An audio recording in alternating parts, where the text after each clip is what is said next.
पाकिस्तान के साथ कुछ बड़ा होने वाला है। आईएएफ चीफ के बाद आर्मी चीफ की भी धमकी। भारत तैयार, अब संयम नहीं बरतेंगे। पाकिस्तान तय कर ले भूगोल में रहना है या नहीं। आज सुबह ही वायुसेना प्रमुख air chief marshal AP Singh ने एक बार फिर से कहा कि पाकिस्तान की तरफ से भारत के जेट गिराने के दावे सिर्फ मनोहर कहानियां हैं और अगर उनके पास कोई सबूत है तो दुनिया को दिखा दे। उन्होंने ये भी कहा कि भारत ने उनके 5 फाइटर जेट तबाह किए, जिनमें F-16 और JF-17 भी शामिल है।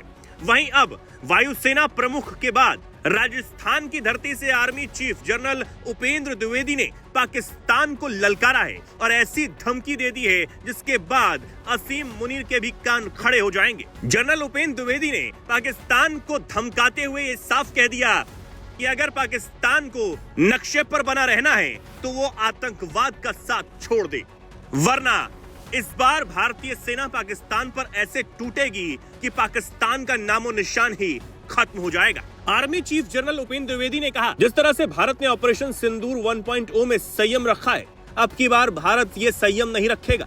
इस बार हम आगे की कार्रवाई करेंगे और कुछ इस तरह की कार्रवाई करेंगे कि पाकिस्तान को सोचना पड़ेगा कि उसे भूगोल में रहना है या नहीं। अगर पाकिस्तान को भूगोल में अपनी जगह बनानी है तो उसे अब आतंकवाद को संरक्षण देना बंद करना पड़ेगा। इसी के साथ सेना प्रमुख ने जवानों से यह भी कह दिया कि अब आप अपनी पूरी तैयारी करके रखें, अगर भगवान ने चाहा तो जल्द ही ये मौका मिलेगा। इसी के साथ न्यूज एजेंसी पीटीआई की खबर के मुताबिक आर्मी चीफ ने यह भी कहा है कि ऑपरेशन सिंदूर में भारतीय सेना ने पाकिस्तान के 9 आतंकी ठिकानों को नष्ट किया, जिसमें 100 से ज्यादा आतंकी मारे गए थे।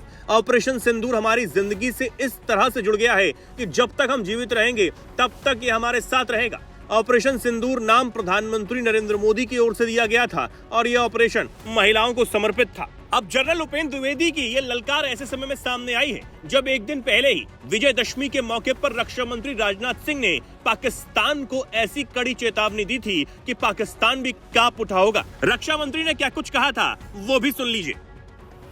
साथियों, आजादी के 78 साल बीत जाने के बावजूद सरक्रीक इलाके में सीमा को लेकर एक विवाद खड़ा किया जाता है।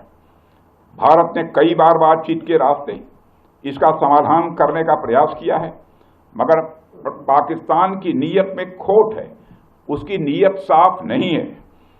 जिस तरह से हाल में पाकिस्तान की फौज ने सरक्रीक के सटे इलाकों में अपना मिलिट्री इंफ्रास्ट्रक्चर बढ़ाया है, वह उसकी नीयत बताता है। साथियों, भारत की सीमाओं की रक्षा भारतीय सेनाएं और बॉर्डर सिक्योरिटी फोर्स मिलकर मुस्तैदी से कर रही हैं।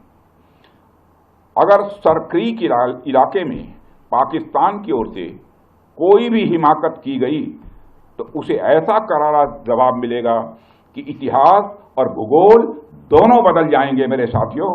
और 1965 की जंग में भारत की सेना ने लाहौर तक पहुंचने का सामर्थ्य भी दिखाया।